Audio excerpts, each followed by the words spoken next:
NBA players burn thousands of calories in a single game, and it's not uncommon for them to stick to high-calorie meals during the season and work out on their own time to maintain an ideal physique.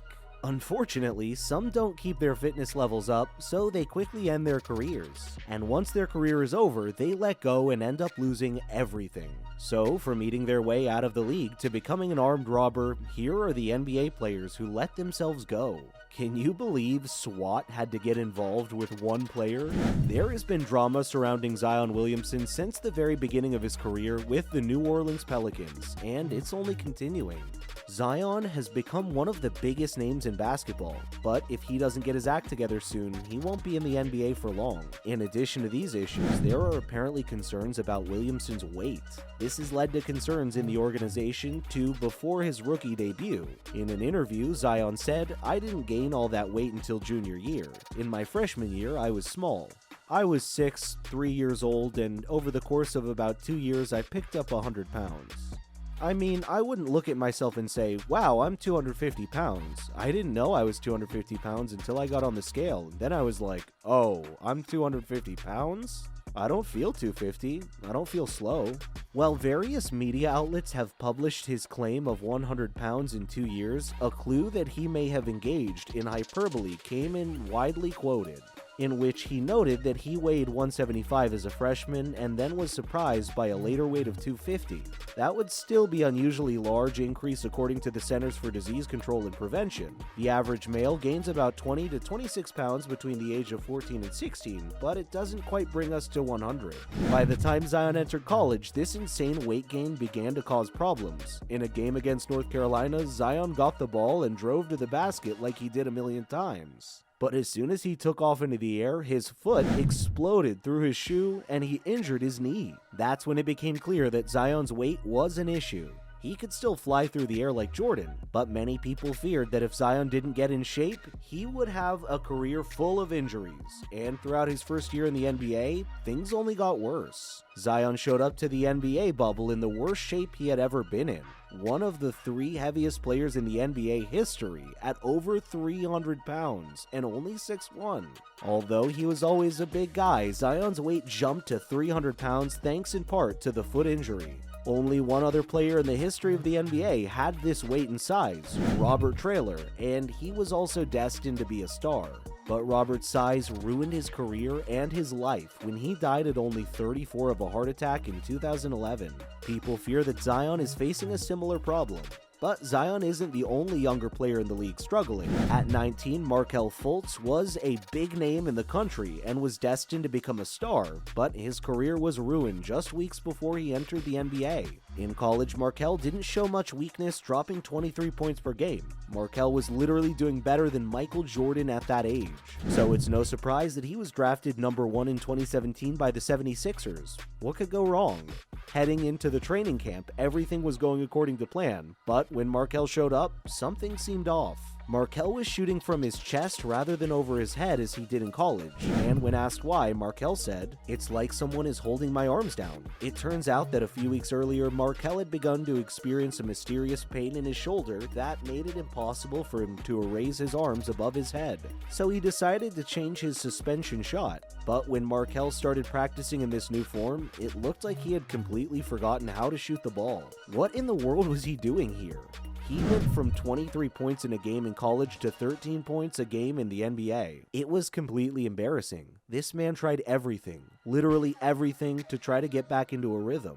But nothing was working, and this mysterious problem began to get worse. No player in history had this problem before, and no doctor was able to give him an answer either. Some mornings, Markelle Fultz would lie in bed and think he couldn't help it. Thoughts would flood into his mind as he tried to chase each one away. He wondered, I didn't want to wake up and go to practice. Sleep provided a temporary escape from the gnawing reality that he couldn't lift his arms above his head. He couldn't shoot jump shots. He couldn't stop the entire city of Philadelphia from hating him. And he couldn't figure out what was wrong with his shoulder. Neither could the doctors. Week after week, he would force himself to think positively as he headed into each appointment. He would tell himself, "This doctor's going to tell me what's wrong," but they didn't. Not for a while anyway. His mysterious shoulder injury, suffered from after being draft number 1 overall by 76ers in 2017, caused a change in his shooting form, a hiccup that was dissected and ridiculed in every corner of the NBA universe. From Twitter to television, people mocked his shaky shot, saying he looked like a child learning to shoot for the first time. Fans questioned his desire, his integrity. Experts called him a bust, selfish, accusing him of faking the injury. Friends stopped talking to him, started talking about him, avoided him as if he was somehow infected, tainted. He was only 19 years old. It was as if all his work up to that point had been forgotten. How he became famous in basketball, becoming one of the top recruits in the country as a senior at DeMatha Catholic High School in Hyattsville, Maryland, after not even making the varsity team his sophomore year. How he became famous, averaging 23.2 points in his only season in the University of Washington. How many people in the NBA considered him a must-see prospect. At 6'3" point guard with the shifty athleticism to attack the basket at will and so smartly on the floor that he could prove everyone wrong. But just 2 weeks later, he suffered the worst injury of his NBA career, a torn ACL. Everyone knew it was serious as soon as he hit the floor, and it was announced that Markelle was done for the season, that he was one of the best players in the draft, and his career was ruined. No one knows if he'll regain the same level of play he had in college, but in any case, he's finally being diagnosed with thoracic outlet syndrome. Another NBA player who has let himself go is Robert Swift. This story will shock you. Don't make the mistake I did. Don't make your entire life about basketball. Once I lost basketball, I had nothing. Robert Swift was a 7'1" center who caught the attention of scouts for both his size and athletic ability. Swift was a rare commodity when he bypassed college to enter the 2004 NBA draft. Swift's life in the NBA was short and uneventful, but his life after the NBA was much worse. Robert Swift attended 3 different high schools. During his senior year at the Bakersville High School, Swift averaged 18.8 points, 15.9 rebounds, and over 6 blocks per game. He did so while being double and triple teamed all season. He caught the attention of several major colleges. Swift committed to attending USC on a scholarship, but he was heard that he was first-round pick in the NBA. He was only 220 pounds and would be up against some of the NBA's big boys like Shaquille O'Neal. Despite the concern, the opportunity to pass up a first-round pick was too good to pass up. Boston Celtics had already told him that they would not pass on him at number 15. Swift was selected before Boston had a chance. Robert Swift was selected by Seattle Supersonics with the number 12 pick in the 2004 NBA draft. He signed a 3-year contract worth $4.4 million.